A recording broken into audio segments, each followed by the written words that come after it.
خلاص من النهاردة لا هتشويها ولا تسلقيها بالطريقة التقليدية. الحكاية كلها بدأت لما كنت في فرح والشيف نزل لنا اللحمة بالطريقة دي، وانبهرت أنا وكل الموجودين بطعمها وحلاوتها.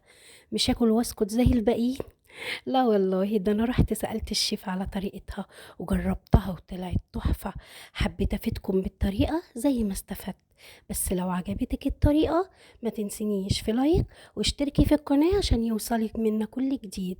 يلا نشوف عملت ايه.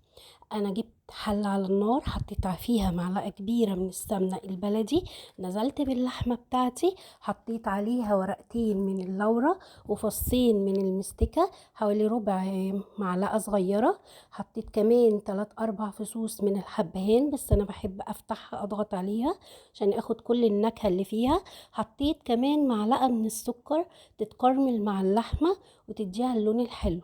كمان نزلت بالبهارات اللي عندك على الشاشة. نزلت معلقة كبيرة من الفلفل الأسود والملح والبابريكا، نص معلقة صغيرة من القرفة أو عود قرفة اللي موجود عندك. حطيت كمان معلقة صغيرة من المرقة الفورية، و4 فصوص من الثوم، أو معلقة صغيرة من الثوم المفروم. لو عندك قطعة من الجنزبيل الفريش يبقى حلو جدا. أنا ما كانش عندي، استبدلتها بمعلقة صغيرة، نص معلقة صغيرة من الجنزبيل البودر. حطيت كمان رشة من الحبهان المطحون، حوالي ربع معلقة، وجوز الطيب. كمان حطيت معلقة كبيرة من البابريكا، هي اللي اديتها اللون الحلو. قلبت كويس جدا. اول ما شميت رحت البهارات طلعت وظهرت كده معايا. نزلت ببصلتين كبار متقطعين جوليان تخين، مش رفيع، مش عايزه الخضار يتهري قوي، لاني هعوزه بعد كده هقولك في ايه. كمان حطيت قرن فلفل حار، لو عايزاها سبايسي افتحي او قطعي قرن الفلفل او اعملي فيه فتحه. انا سيبته زي ما هو عشان ما يبقاش حامي قوي على الاطفال. دي حاجه براحتك. كمان حطيت 2 معلقة كبيرة. أول ما البصل أخد لون دهبي حلو نزلت عليه بمعلقتين كبار من الصلصة ومعلقتين كبار من الكاتشب، وأيوة كاتشب ما تستغربيش. بعد كده نزلت عليه بالمية المغلية، يدوب غطيت اللحمة، وبعدين غطيت عليها أول ربع ساعة على نار عالية، وسبتها. بعد كده وطيت وسبتها تستوي براحتها. التسوية بقى زي ما انتي بتحبي اللحمة عندك مستوية جامد ولا لأ. يعني هي من ساعة ونص لساعتين بتبقى حلوة جدا. طالعة معايا اللحمة زي الزبدة، طرية جدا وحلوة جدا. انا ابتديت طلعت اللحمة وهصفي الخضار بقى، بس طبعا هشيل منه اللومي وعيدان القرفة وورق اللورة، هستبعدها. هاخد بس الخضار وضربته بالهاند بلندر وسبته على جنب. هنا بعمل الصوص بقى بتاع اللحمة. آه حطيت حبة من الشوربة حوالي نص كوباية. حطيت عليها معلقة كبيرة من الدقيق وقلبت جامد جدا، لو كان بمضرب يدوي كان أفضل. قلبت كويس جدا جدا لحد ما الدقيق داب معايا واستوى.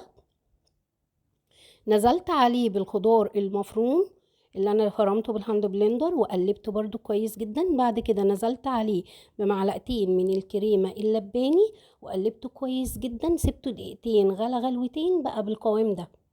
قوامه تحفة وهيبقى حلو جدا. هقولك هنستخدموه في ايه. لحد كده انا خلصت اللحمه. دخلت بقى هعمل الرز.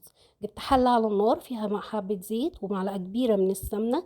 نزلت بكوبايه، المقادير بقى زي ما انت عايزه. انا حطيت لسان عصفور كوبايه، حطيت كوبايه من الشعريه، ونزلت عليه. اتقلبت كويس جدا واحمرت لسان العصفور بقت ذهبي. نزلت عليها بالشعريه برضو اخدت اللون الذهبي الحلو. نزلت بالرز، ولازم اشوح الرز مع السمنة بحيث كل حباية تتغلف كويس جدا بالسمنة.